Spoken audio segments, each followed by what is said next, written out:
Stop the presses because the coveted Rob Schneider endorsement is in. That's right, the Deuce Bigalow, male gigolo star, has weighed in as is endorsing Robert F. Kennedy Jr. for president. The actor tweeted, "Inspiring, hopeful, courageous, most importantly, like his father, compassionate. It's my honor to support RFK Jr."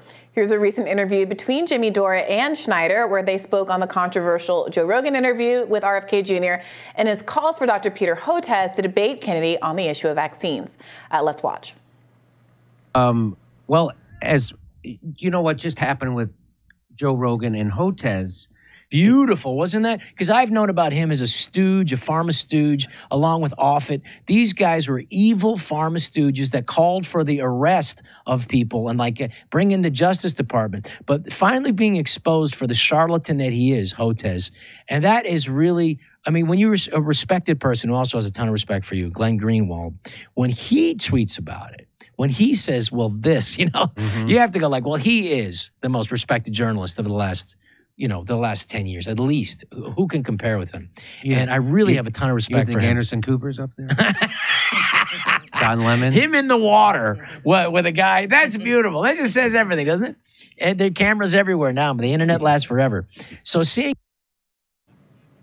So obviously there's two comedians yucking it up. Those views aren't necessarily our own. But it is a reflection, I think, of the way that RFK Jr. is exciting a lot of people who haven't necessarily weighed in publicly into politics before. I see a lot of comments under our videos about him and the videos elsewhere on the internet of people saying, I am a lifelong Republican, but I'm considering switching my registration to be able to vote for RFK Jr. What do you make of this? And isn't there's a world where switching Republicans back to Democrats would be something the DNC is interested in doing or would think is a good project? You know, with those some of those Obama voters who voted for Trump, who came into the coalition because of Trump, but maybe are not all that enthusiastic about Trump's economic policies. You always talk about how it's faux working class populism. It's culturally maybe a bit more inclined with what they want, but is not actually offering them the tangible economic issues. You'd think a Democratic Party wants to win some of those people back. You'd think that, but I'm not sure they do.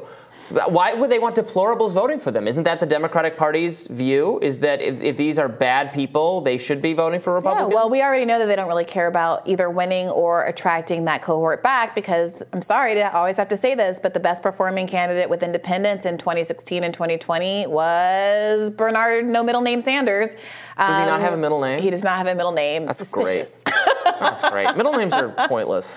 Fewer people should have them. I feel very strongly the opposite. I think it's the most sus thing about Bernie Sanders is that he doesn't have a middle name. What were your parents doing? No, they had other priorities, I'm sure.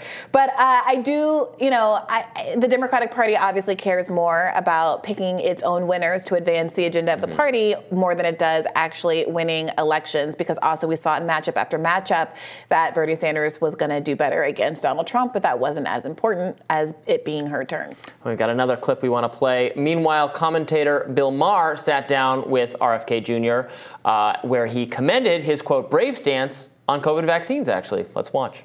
I also got to say, and I'm kind of stealing my thunder from a friend of mine who you would know, but I'm not going to mention, who really said this, but I totally agree with it. Whether you're right or wrong, I think you're mostly right about this issue, especially the vaccine issue.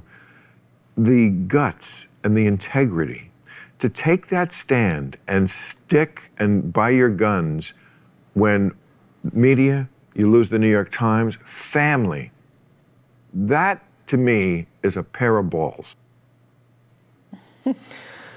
Yeah, I think sort of establishment people just have not reckoned with how harmful their certainty on certain COVID subjects, the trust the science crowd, the Dr. Peter Hotez's, who have been all over the place. We found, when it was Trump in charge still, he was hesitant about, don't trust the Trump vaccine. He was one of those people. And then when you have to take a vaccine or you're killing everyone, became part of the establishment personality, he pivoted to that.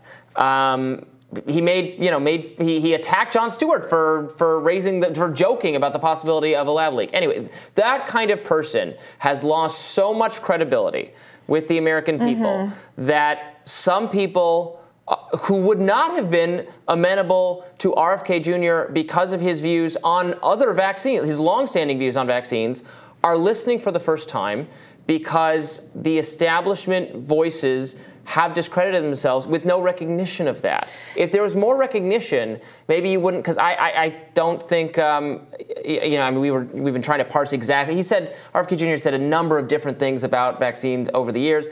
Sounds like there might be something to the vaccines that did have mercury at the time, but they don't have that anymore. So I don't, and I unlike maybe what RFK Jr., again, I don't know exactly what he said, looks to me like even the COVID vaccines were doing something to help you if you're in a risk category or if you're very old.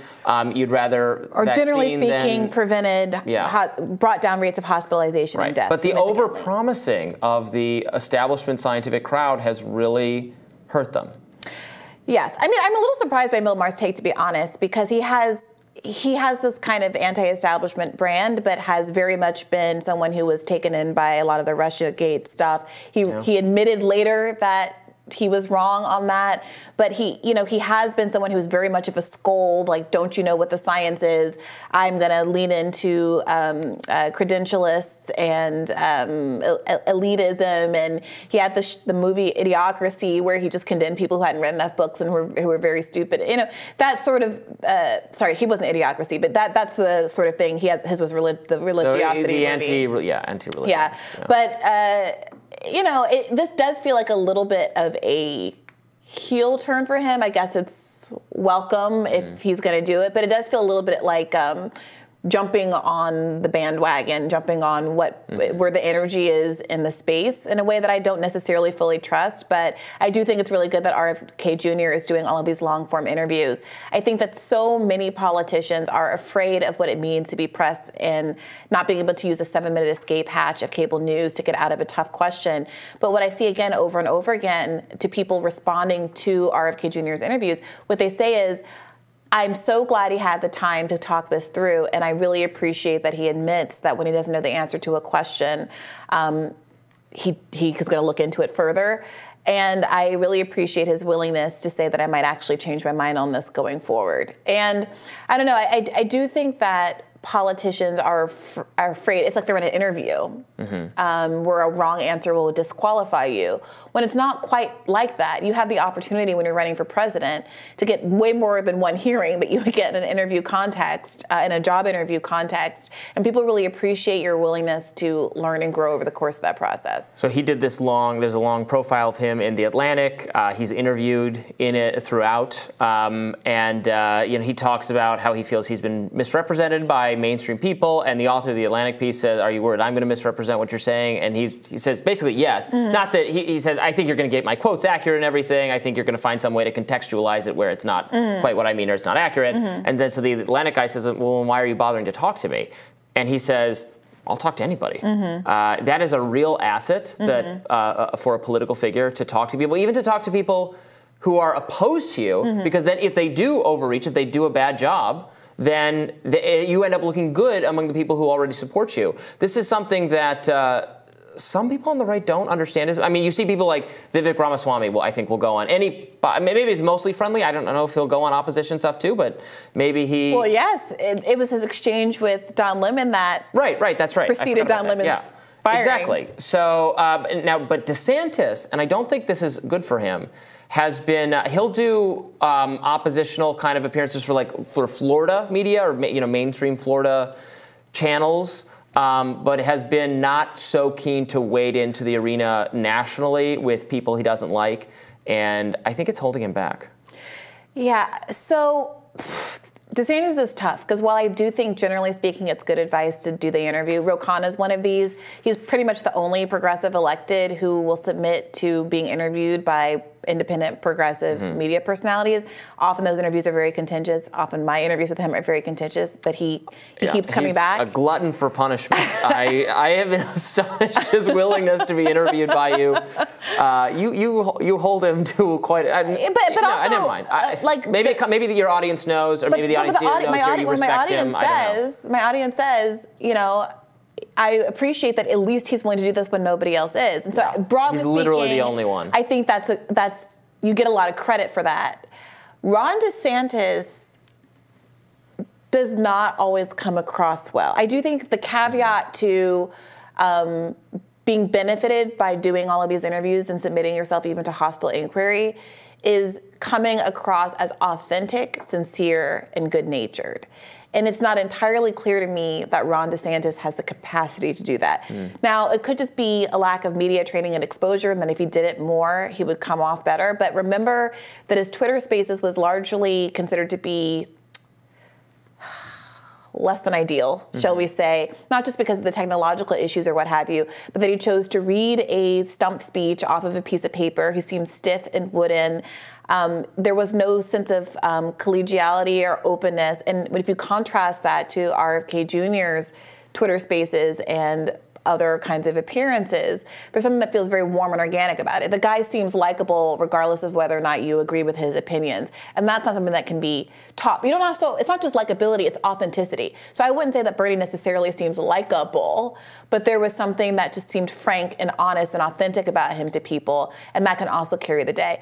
But do we think that Ron DeSantis and the positions that he's staking out is frank and honest and authentic? Do you think that he wakes up in the morning passionate about wokeism, or he sees that's a political lane for him to ride to success? I think RFK Jr. is genuinely passionate about vaccine skepticism, the environment, lifting, whatever it is, whatever you think about it, and that is a big difference. Absolutely. Authenticity is certainly key. I mean, it is key for likability because people don't like people who don't seem inauthentic.